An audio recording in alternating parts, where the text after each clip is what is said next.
Good morning. Welcome to our Monday installment of The Doctor's In, Ask Dr. Arwady. My name is Sybil Madison. I'm your Deputy Mayor for Education and Human Services, and I'm here with Dr. Allison Arwady, your Commissioner for the Chicago Department of Public Health. If you have questions, comments, we'd love to get them. Put them in the comment box below. You can also use the hashtag AskDrArwady to send us questions on Facebook and Twitter. We love the questions coming in. We want to make sure that everybody has good information, so keep them coming. Our new normal is to think about social distancing, so let's start by just demonstrating that we are well apart from each other. Dr. Arwady explained, I think yesterday, that using your arm length is a good way to just match distance, and so we're keeping that at the top of mind when we start every day. I'm going to turn it over to Dr. Arwady, who's going to give us an update on where things stand with COVID-19. Yeah, thanks, Sybil.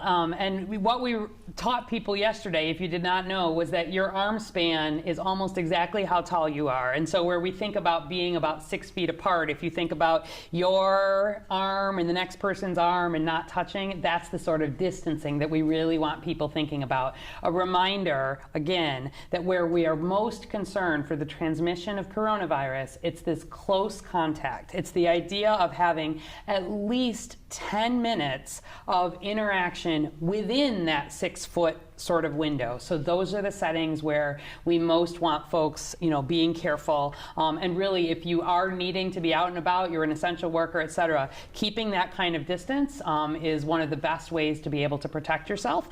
We certainly have been doing all kinds of rearranging here at the health department and at City Hall, using bigger rooms, spacing out, paired with the really important hand washing and the general cleaning that I'm sure all of you are doing at home as well. So everybody's conscious of that, and it's just a good reminder at the beginning.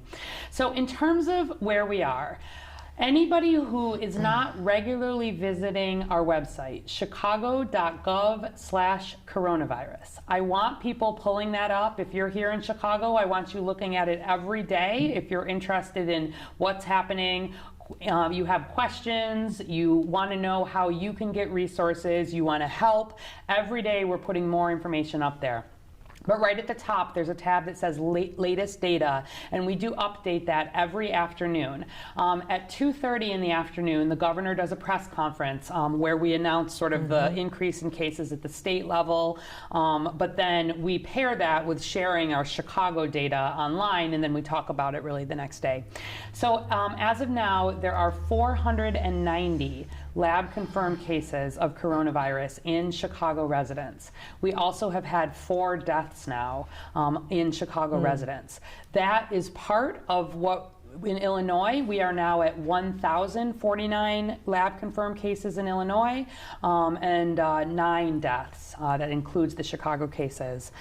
In the U.S., we're over 27,000 confirmed cases and 347 deaths. And in the world, we're at 267,000 cases, more than 11,000 deaths. I'll highlight that we're now at 30 out of 102 Illinois counties, all 50 states, and virtually every country. 184 out of 195 countries. Honestly, the few that don't have it likely don't have the public health infrastructure and testing in place. If we pull up the graphs that I think people are probably used to looking at this point, this is our Epi Curve, which really shows you by the date of lab collection along the bottom there how many positive cases we're getting. And then in a minute, we'll also show you the curve of the increase. I want people to understand that we are going to see this increase continue, likely for some time. The really strong social distancing messaging, the stay-at-home orders, the closing of schools, the gatherings, all of these show up in the data down the road. They show up in a week or even 2 weeks where we start to really see some of that. So what we're doing now really is having an impact, but we're not going to see it in the data for a little while. For a little while, right. And so those of you who have been following along with us every day, we've been talking about flattening the curve. You're probably hearing that in everything that you're reading. That is literally about working to flatten the increase that we are now seeing. But I want people just to understand that it doesn't mean that the social distancing things that we're doing are not working. They're very important. The other thing is that more testing is coming online every day. And so as we start to have more and more testing available, we're diagnosing more cases, we'll see an increase. I want people to understand, though, that the data that we're using to really predict out, to make long-term decisions, we can make those decisions even in the absence of the very widespread testing. We would love to have widespread testing available. Technology is coming. We're missing. We've talked about that some. Yes. I'm guessing there will be questions about it. But we follow things like hospitalizations and ICU, and we do testing in particular settings and surveillance ways that let us keep track of some of this spread. I'm not going to take the time today, I think, to talk some more about that because we've hit it in prior days, but we'll do some more. Just wanting people to know. If you looked at that graph on the right, you might have seen it looking like it sort of tapering off a little bit on the right. That's just because there will be lab samples that were drawn that day that are not yet in the data. They'll probably be in the data today. So we'll let you know when we are hopefully starting to see some of this flattening, but I want to set an expectation that this is not today or tomorrow. This is really down the line. Other just important things, I think, in our data. Still, what we are seeing related to coronavirus cases here in Chicago, very consistent with what we've seen around the world, particularly in China, where they've had, tens of thousands of cases. So if we look at our age range, we've had children, we've had adults, we've had all ages that have been affected. 2.2% of our cases in Chicago residents have been in 0 to 17-year-olds. 73% have been in 18 to 59-year-olds. So again, this is highlighting that it's not that younger people cannot be infected. Absolutely, they can. 25% have been in those who are over 60. When we look at hospitalizations, though, there's a number that are still under investigation as cases are coming in. The team is looking at this. But if we pull those out, 78% of the folks who the investigation has been finished have not needed to be hospitalized. Again, 78% of our Chicago residents have not had to spend even one night overnight in the hospital. And that's really consistent with what we've seen internationally, where 80% approximately have a relatively mild illness. The younger people are, the more likely they are to have this very mild illness. And that's part of, we've been talking, a lot of the good news in kids is just how much less likely they are to have severe illness. That doesn't mean that younger people cannot get severe illness. There are certainly individuals who are younger and who are healthier, where we look around the world, who have had really serious illness. There are people who have died in those younger categories. But the risk of severe illness and death goes up a lot, starting at 60, getting higher as we get older, and then especially where people have the underlying medical conditions. So if we look at our hospitalizations by age group, we've not had any hospitalizations in kids. Where we've had kids detected, nobody's had to stay overnight in the hospital. In fact, in a couple of cases, they were completely recovered by the time their test even had returned. About 45% of our hospitalizations have been that middle age group, and about 53% have been in the 60 plus. So if you think about that, about a quarter of our cases have been 60 plus, but about half of our hospitalizations have. That really is highlighting the risk. And the deaths, all 4 of our deaths have been in people over 60 with underlying medical conditions. So all of what, what one of my jobs is to really stay on top of what's happening with the data and the science and the virus internationally and nationally, and then help apply that to what we're seeing in Chicago. So I want you all to know that everything that we're seeing is very consistent with the way that the virus has behaved and spread through populations in other settings. So our strong messaging about the stay home if you are sick, even a tiny bit sick, even I'm beginning to get sick, we don't want you out, we don't want you spreading things.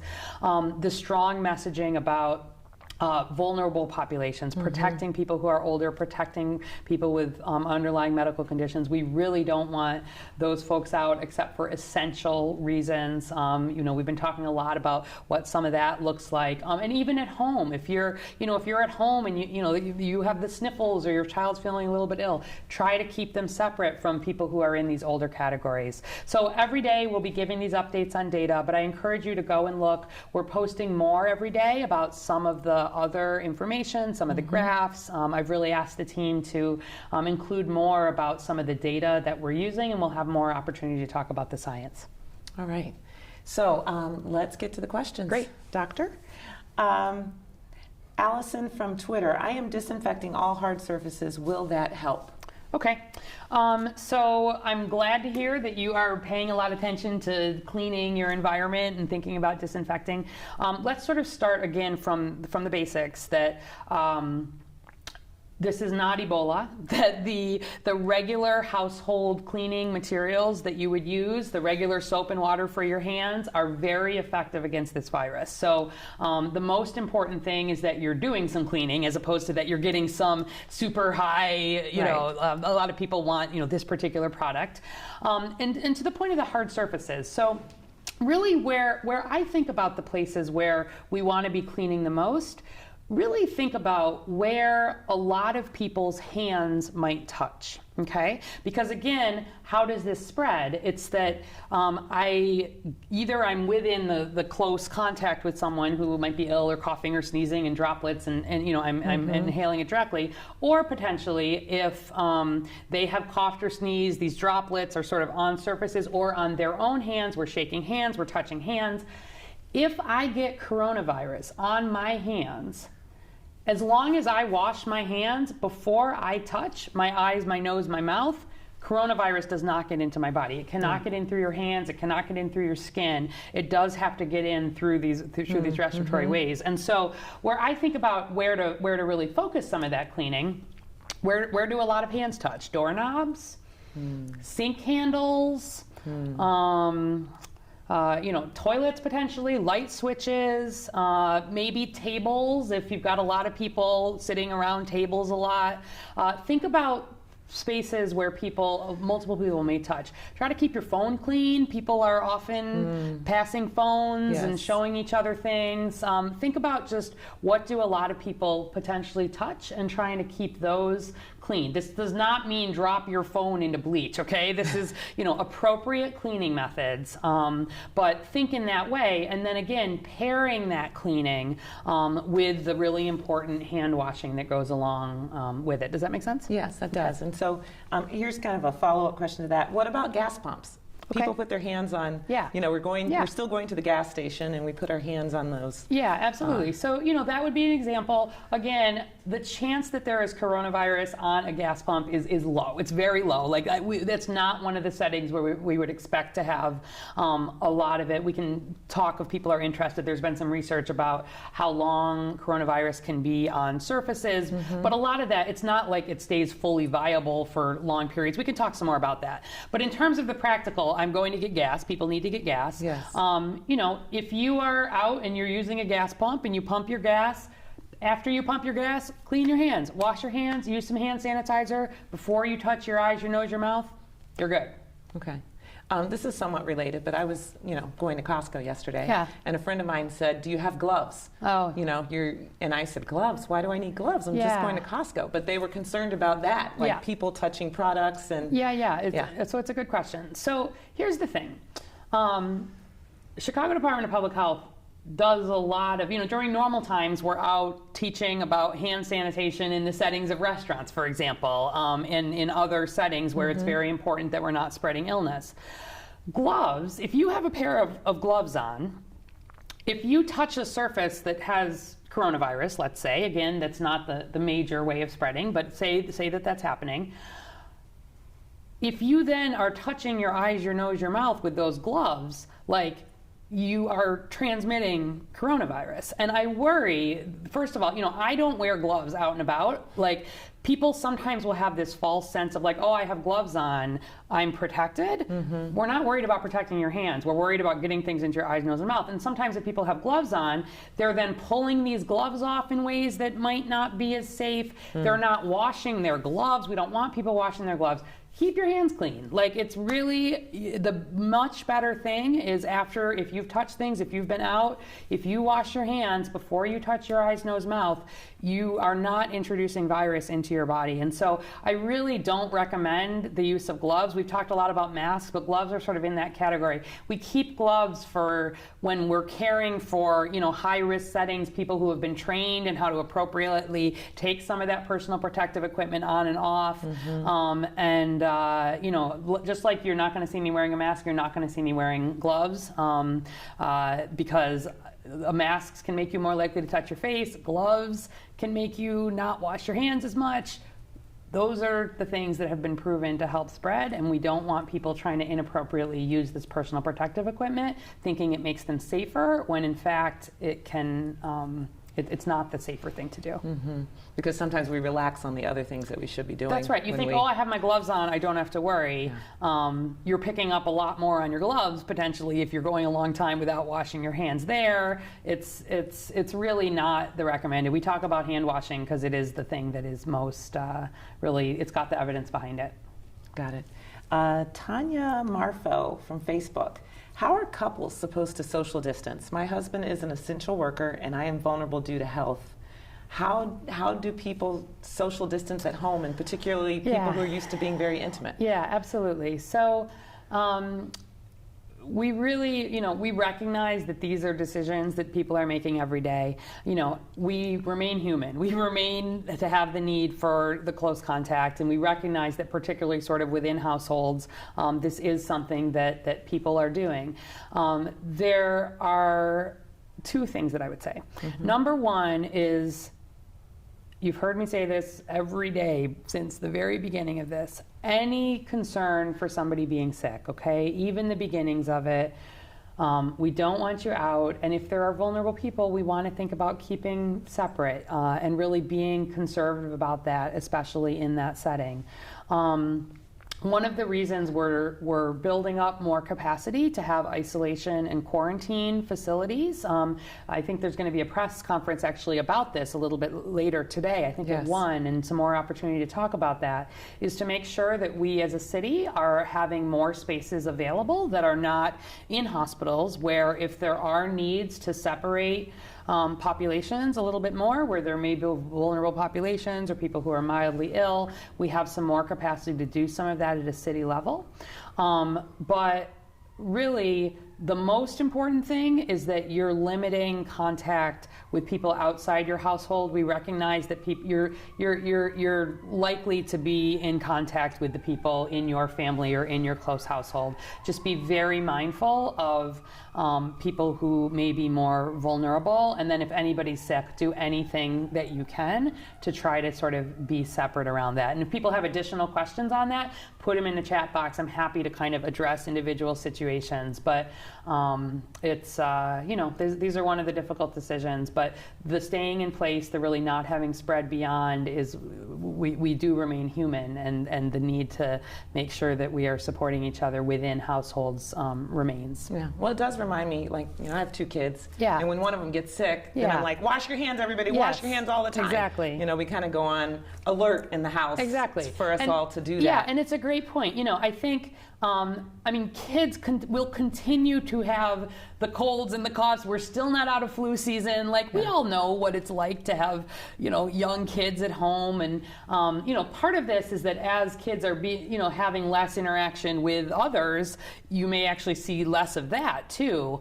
But if your child has a mild illness, my sister-in-law called me, my niece, was having a cold, was having a little bit. She wasn't, she was having some mild symptoms, and should she bring her to the doctor? I was like, do not bring her to the doctor, right? Like, there's no reason to think this is coronavirus, even if it is coronavirus. If you bring her to the doctor and she's well enough to be at home, what we will do is say, stay home, right? Like even if you get a test, nothing changes in terms of your treatment. We don't have, at this point yet, any dedicated treatment. We don't have a vaccine. On an individual level, whether somebody gets a test or not, whether somebody seeks medical care, does not actually change the way that we treat that individual. And we have ways on the public health side to sort of do that data tracking. So I know people will be nervous when they're getting the regular colds and coughs and things that sort of come with life. You're likely to see less of that if you're home a lot. Like, that'll be a plus, even in the kids. But if there is some illness, be home mostly. We don't want you bringing, put your potential illness into the medical system unless there's a need. And if you are in there, there's more potential to both be exposed to others and to expose others. So we have guidance on the website. We've been updating it every day about, when should I be concerned? When should I seek testing? But if you have mild illness, you're not in that vulnerable group, you wouldn't otherwise seek care. Honestly, we don't need you to seek care at this time. But if there's warning signs on others, of course we do. So, Kevin Brokenbrow on Facebook asks, if you had the pneumonia vaccine, does that put you at less risk? Oh, very good question. So, the pneumonia vaccine, there's actually a couple different kinds of pneumonia vaccines, and they are given, there's some that we give to very young babies, there's some that we give to older individuals, and there's some that we give to people with underlying medical conditions, diabetes, etc. Those pneumonia vaccines protect against specific bacteria that cause pneumonia, especially in older people or in very young children. So the difference between bacteria and viruses, maybe we'll just remind people. So this is a virus that we're talking about. So coronavirus, influenza is a virus. Many of the colds and things that go around in the world are viruses. That's separate from the bacteria. And bacteria are what will cause you to have infections in your skin, or there are bacteria that can cause you to have infections in your GI tract, in your stomach. Viruses, bacteria can both do that. There are bacteria that can give you a pneumonia. There are viruses that can give you a pneumonia. So it's not one or both. So the vaccine against the Pneumovax, for example, or the vaccines against the pneumonia, we hope you've had it if you were recommended to have it by your doctor, because it helps keep you from getting sick with these other bacteria that can cause pneumonia. We certainly would not want someone, and we do have some cases of people who have been admitted with a coronavirus who sometimes will get a bacterial pneumonia on top of it. But coronavirus is not treated with antibiotics. Antibiotics are only for bacterial illnesses, not for viral illnesses. It's not treated with the Tamiflu or the things that would treat influenza. This is a different virus. We don't have a specific treatment that has been identified, although lots of testing is in the works. So the reason we really recommend the pneumonia vaccine, the flu vaccine, we hope people got that, is because if you get the flu right now, you would be a lot more worried than you might otherwise, right? And we don't want people to have the co-infection. But the flu vaccine, the pneumonia vaccine, do not in and of themselves protect you against coronavirus. Eventually, we'll have a vaccine for coronavirus. People are working on it around the world. But we've talked about this in prior days. Because of the safety testing that needs to be done, and because we need to understand when you give a vaccine, make sure people actually develop immunity, how long that immunity lasts. There's work that has to happen before we can use a vaccine, which is giving sort of a killed virus or a portion of a virus that cannot make you sick to healthy people. The work of that takes at least a year. So we don't anticipate seeing a vaccine available for this until early 2021. Okay. I feel like I learned so much from the questions that people are asking. There was a lot of different pieces, but I am also getting a lot of questions day to day. So sometimes when I hear something, it reminds me just to reinforce some of the points we've been teaching in prior days. At KT Law on Twitter asks, what does it mean when experts say the U.S. is 2 weeks behind Italy? Okay, great. So we did talk about this the other day as well. Maybe if the team can pull up, there was a graph that we showed that showed the increase in cases against some of the national cases. So perfect. So on this graph, and we'll make sure again it's up on the website, this really looks at all of those colored lines are all of the a lot of the European countries as well as the US is in there. And if you look, there's a purple line that has the crosses on it that extends out, and it's really been showing a significant upward trajectory. And then all the rest of those countries and the other colored lines are sort of behind it in time. On the x-axis, we march along how many days going back to March 9th. And this was a very important data that we were looking at as we were making the decisions to put some of this social distancing in place. Because what it shows is that the US, the UK, Switzerland, Germany, France, Spain, we're all seeing trajectories of increases in cases along the same trajectory that they were seeing in Italy, but at lower numbers. So we were doing surveillance here in Chicago. The week before we really started seeing cases, we had 0 cases identified, right? We were testing people. We were not just people coming in for coronavirus testing, but others coming in with flu-like illness. It was not here. As it was coming here and we were starting to really identify it, that quick increase, again, we talked about it's not about the number of cases, it's about the slope of that curve, and that's the R0 we've talked about. We'll do more of that in future days. This was on the same slope as Italy. On the bottom there, in the dark, that was Japan. And Japan put some very early social distancing things in place. So some of the shelter at home and the school closing, some of this earlier. This is an example of that flattening the curve. And so the reason we've been talking a lot about Italy, I don't know how closely folks have been following, is that Italy has been having trouble keeping up, particularly with patients in the healthcare system. Italy has the second oldest population in the world, so they have a lot of people in that over 60 category. They also, frankly, have a society where there is a lot of interaction at baseline, a lot of people mixing of different ages and different settings, and it's a very social environment. And their virus sort of took off earlier than it did in some of these other settings, but other places like the US, rest of Europe, where we've seen the increase, we're not that far behind. And so we've talked a lot about flattening the curve, and one of the goals of that is to not exceed the healthcare system capacity.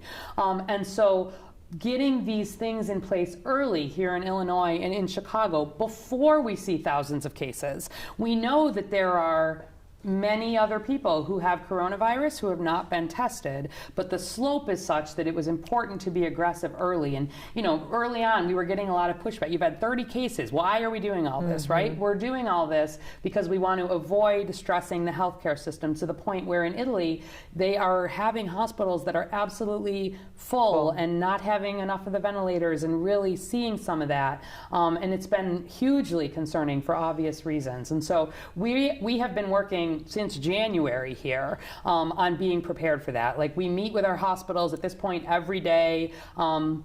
In terms of personal protective equipment, I want folks to know, Chicago Department of Public Health just this week pushed out 220,000 masks to our hospitals, 220,000 gloves, thousands of gowns and face shields. We have plans, we have preparedness, we have systems, and we are exercising and using those systems. But other things that we're doing to protect the healthcare system, like having more capacity for isolation and quarantine outside the hospital system, thinking about having ways for testing, especially a little bit down the road as we have more rapid testing available and more widespread testing available when some of those primers and swabs and other things are back more in stock. We'll be wanting to do those outside the healthcare setting and really making sure that we keep our hospitals as protected as we can. And that's protecting healthcare workers, but it's also thinking about systems. So every day, we're looking with our hospitals about what do our ICU numbers look like? What do our ventilator numbers look look like, really projecting and using it and doing everything we can. So when you're staying home, unless you're an essential worker, you're helping not only protect vulnerable individuals, you're helping protect the healthcare system. So that's a great question. I encourage you to do some more reading about it. But that's why we're doing all this, to really do everything we can to not be in a situation like what they've seen in some parts of Italy. Yeah. Jeremy Patrick Bergstrom from Facebook: is the city offering guidance to managers of multifamily units on best practices when a resident has self-reported a positive diagnosis? I live in a building of 800 units. Yeah. So concerned about airflow, common area spaces in these multifamily units. Absolutely. So again, I would point you first and foremost to the website, chicago.gov/coronavirus. We have a lot of guidance up there. Questions like, what do I do if I think I'm sick? What do I do if I find out someone has been infected or I'm concerned about it? Start from those, because that is frankly where most of the guidance emerges from. We update those as we need to. We put additional situations. There also are some specific guidances for special situations. So multi-place units, we've done a lot of work thinking about our population of individuals who are homeless, or individuals in long-term care, people in these different sorts of settings. So in an apartment type setting, really, again, let's think about where the risk comes. The risk comes primarily from people with this close contact. So we're most concerned about people who are in that apartment unit with someone. If someone is home and they're staying home while they're ill and they're not going out, there is not a significant risk to others in that building. We do not, and there's a lot of work ongoing, I want to be clear, to really understand all the ways for the potential for spread, but this does not spread in the water. Broadly, this does not spread in the air. We've talked about this in prior days. We can talk some more about this, but where we think about how this virus, how contagious it is, this number of sort of that a person on average right now would spread to sort of two to three other people. We have to get that down, but 2 to 3 other people, that's how infectious the virus is. It's not like measles where you spread to 18 people and it's in the air and it's very widely available. So the highest risk, and that's been shown in our Chicago data, would be to the people in the unit with that person. And so the people who are living closely with each other. People who are living closely. Other than that, if you're staying home, if this is a setting where people are broadly staying home, stay home, wash your hands, do all of those things. I don't want people sort of acting on rumors. We're doing a lot still. I understand people are nervous, but lots about rumors, lots of, increasingly you are going to hear about people with coronavirus in your life or near your life. The uncle of a cousin, or probably not the uncle of a cousin, the brother of a classmate, whatever. Or people potentially close to you. We are going to see that, and I want people to understand, again, the basics of how this is transmitted and the things that you can do to keep yourself safe.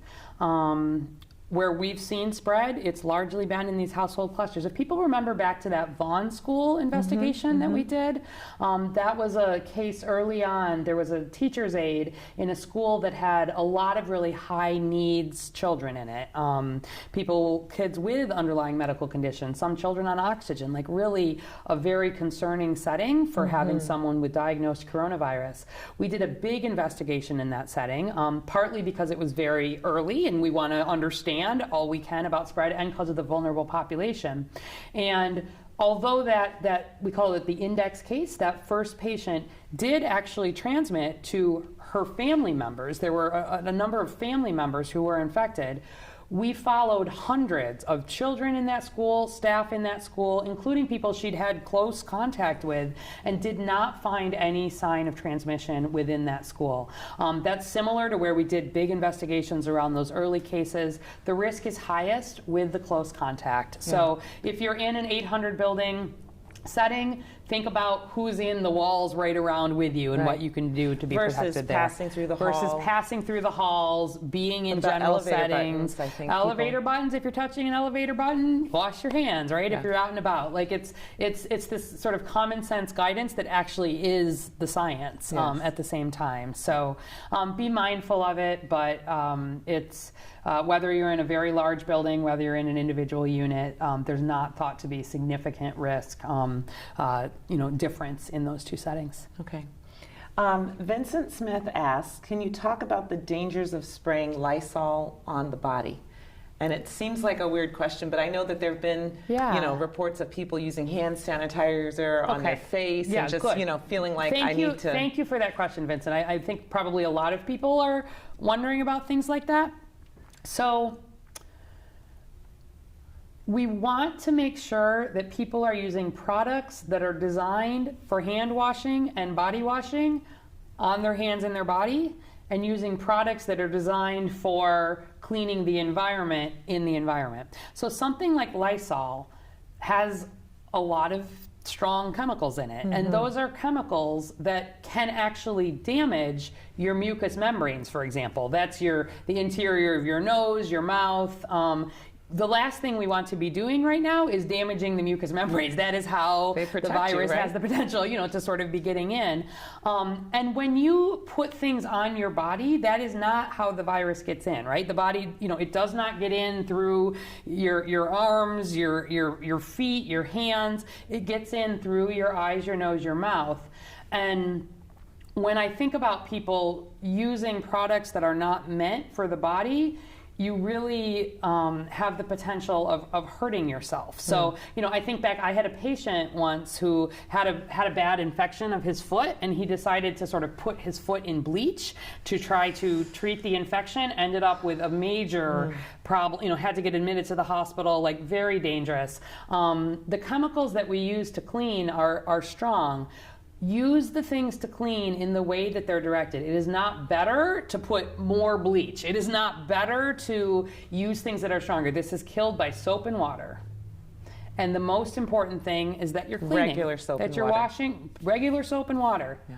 Absolutely kills things. So please don't be using the Lysol. Don't be using things. If the virus is in your body already, it's in your body. You can't do anything to the exterior of your body, anything to drink. There's nothing that you can do to stop it if it is already in your body. Your immune system will be working to fight it off. And if it is not in your body, using things that are not meant to be used in normal ways to keep your hands and your body clean will hurt you and not help you.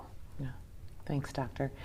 We are coming to the end of our time. Okay. And I know you like to end our time together with some good stuff, things that you've heard that can help us all feel really positive about how we as a city are dealing with this situation. Yeah, so this is difficult times, and I think it's going to get more difficult before it gets better. And so I appreciate people who have been sharing with us some of these sort of good news stories. People are stepping up in all kinds of ways around the city, thinking about how to use technology in new ways, how to reach out to those who are vulnerable, how to be connected. I was on a Zoom call for the first time in my life yesterday with a couple of people. We know that not everybody has the same access to these technologies. We know that not everyone has a lot of economic cushion. We've talked in prior days, we'll continue to talk. We are working so hard as a city to make sure that everybody is fed, that everybody is supported, that we're not forgetting about those folks. People who have resources and can be donating time, money, expertise. There's things on the website about how to do that. But frankly, picking up the phone and checking in with someone, even if it's not someone you might check in with, that's really important. Someone sent in this nice story that Shed Aquarium has been closed to the public, but the workers have been letting the penguins roam free and sort of explore the aquarium and be in the Amazon section where the piranhas are. There's some cute videos online, and they're using it to actually help make some point about social distancing, that at a time where humans need to be social distancing, the penguins can actually be out and about. So that was kind of cute. Chicago Animal Care and Control also let us know that they are still accepting animals into care, and they need help for moving animals by moving them out into foster or adopted homes. So if potentially there's someone who is interested in kind of fostering or adopting an animal, we do not have any belief that animals carry coronavirus. You can go to petharbor.com/Chicago or the Chicago Animal Care and Control Facebook page. So we'll Google, you can Google Chicago Animal Care and Control. We'll try to get a link up on the main website. But those are just a couple of sort of good things that people are doing. And things you can do today. Turn off the television for at least a few hours. Can't say it strongly enough. My nephew is 8, and he has been watching Facebook Live, and he apparently came down and told his dad that he hoped his dad was not listening to that part of the conversation, because he's been very happy about getting to watch a little more television. So sorry, Drew. But it's really important that you're turning off the television. There is such a saturation, and I think you can really... It can make you more nervous, can make right? you more nervous. It can really, I think, alter the way you're seeing the world. Turn it off for a few hours. Coronavirus nonstop. Coronavirus nonstop. You're not going to miss any dramatic events in turning off the TV for a few hours. If you can get outside, again, we've talked about how to do this safely, by yourself or with the people that you live with. Even if it's your front porch, even if it's a short walk. Get some fresh air. Get some fresh air, especially your kids need it. They need to be getting exercise. It's really important. Make a schedule for yourself. Try to stick to it. Think about what that looks like every day. And particularly for kids, to for block kids. the day out, I Absolutely. think is really useful. We've touched on one thing that I did, even in all the craziness of the last few weeks. When my form for the census came in the mail, yours may have come too. Please go online and fill that out. The census is how we count everybody in the U.S. every 10 years, and that census is actually how it is determined how much money Chicago will get, how many representatives Illinois will have in the Senate and the House. Well, not the Senate, but in the House. And it is really crucial that we are getting everybody counted. Normally, we send people out, especially to neighborhoods where people may not have as much internet access. I'm not sure we're going to be able to do all of that regular in-person outreach. So check your mail. If you got a form about the census, it literally takes 5 minutes. You can do it all online. It's just asking who lives at home, basically. So that would be one thing to look for. We need to make ourselves count now more than ever. We absolutely need to make ourselves count more than ever. We need resources. We need representation. And then maybe the last thing I'll say is just for those who are young and healthy, the American Red Cross is looking for blood donors. A lot of people who would normally donate blood are needing to stay home. Our need for blood has not gone away, so go to the American Red Cross if you want to learn more about that. But please, you're doing a great job if you're staying home, staying calm, educating yourself, chicago.gov/coronavirus, reaching out to people, thinking about your mental health, and doing everything we can to support the essential workers who need to continue to work. So come back tomorrow, give us suggestions online, keep sending the questions in. My whole goal is to help you understand where we are in Chicago and then answer specific questions. Tomorrow, that's right, the mayor is going to be joining us as well. So if you have questions for the mayor, if you want to put specific pieces on her agenda, it's a great time to be putting in questions and comments. Even today, we'll try to pull some in advance and then be taking them live, just like we've been doing today. So looking forward to that, and thank you everyone for tuning in. Share that this is going on if you have others who you think would find it helpful. #AskDrArwady.